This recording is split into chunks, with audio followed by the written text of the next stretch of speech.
What's good? My name's Keanu, and in this video, we're going to show you how to lose weight.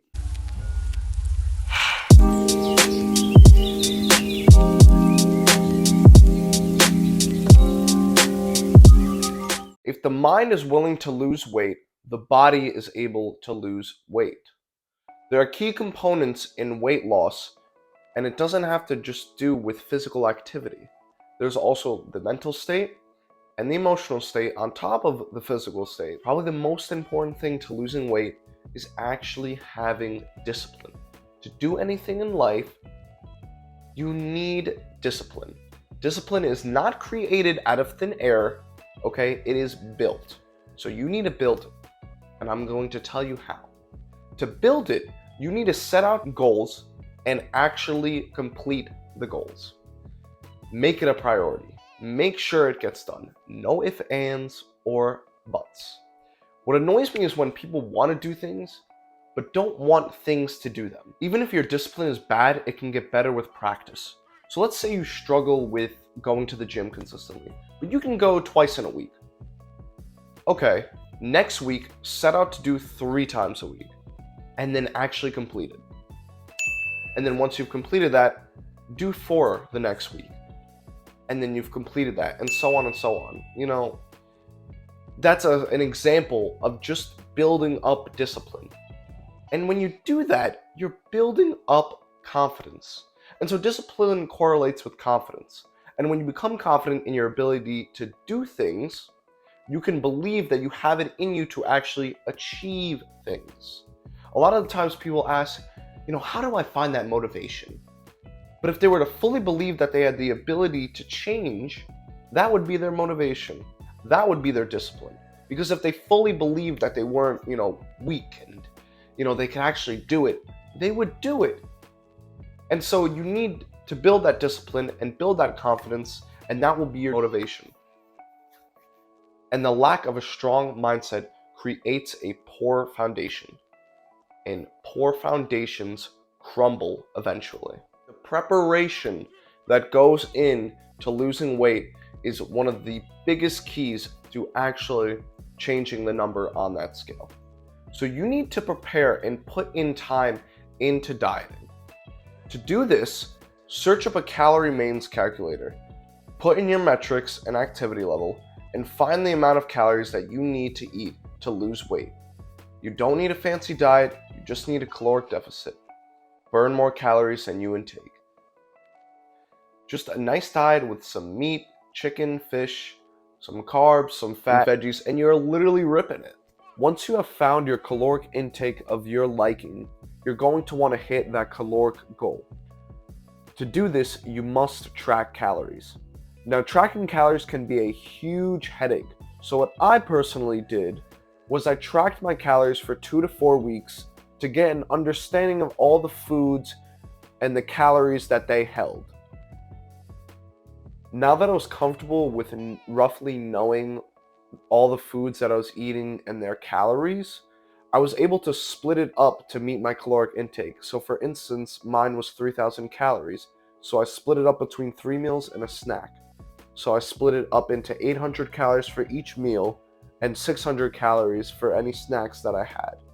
And this was a great way for me to hit my caloric intake. I don't got a special diet that I did to lose weight.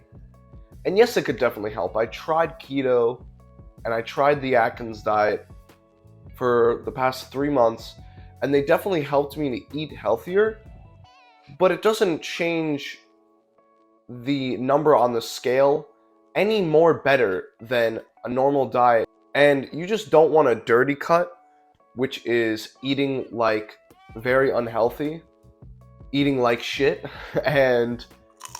but eating under your maintenance calories. You don't want to do that. Because even though the number on the scale may change, the number that you present to other people is going to stay the same.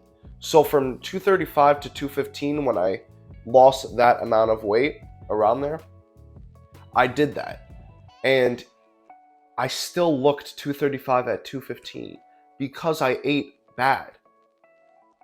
And it didn't translate well to when I lost weight. So in terms of preparation, you need to prepare for the gym also. hit the gym, but have a plan when you go into the gym. The best thing to do is set out one day and create a weightlifting program.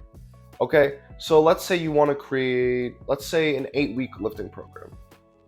Create an 8-week lifting program that includes at least 4 days of lifting, that hits all the muscles on your body, that hits them on days not too close apart, so you don't want to hit chest on Monday and then hit chest on Wednesday, that hits the same muscles twice a week, and that progressively overloads, which is lowering volume and adding weight, or adding volume, which are reps, and keeping the same weight. And I don't recommend progressively overloading in the same week also. So what I'll do is I'll have like a heavier day and then a lighter day for each muscle. So I'll have a heavier day for chest and then a lighter day for chest. Personally, I slowly lower the volume and add weight. So for weeks 1 and 2, for squatting, let's say I'll do 3x10, 225, and then I'll do a 3x10, 230 on week 2, and then I will decrease and I'll go 3x8 of 240. So you see how that works? And so that's how I progressively overload personally. That's how you build muscle, first of all, but that's also more for building strength. So if you're just looking to be ripped and hypertrophy, then you could do a couple more weeks of 3x10s, or add a 3x12, or maybe do a 4x10. But still follow that same decreasing of volume and adding of weight slowly. And of course, add cardio in your day, because when you add cardio, your body starts to function just better, and you're losing calories. Your metabolism is going to be better, faster. And I don't care how it gets done, just get some cardio in. 10 minutes of a treadmill, a bike, walking outside, an elliptical, sprinting. Just get something in, get some sort of cardio in, and it's going to help you very much. It's just going to help you very much. What I do is just 10 minutes a day. But I do it every day, or not every day, but like, let's say 5 or 6 days a week. And that has really helped me to lose weight. And so with that being said, that's the end of the video. I hope you learned something today, because this is what I did to go from 260 pounds to 195 pounds. Thank you.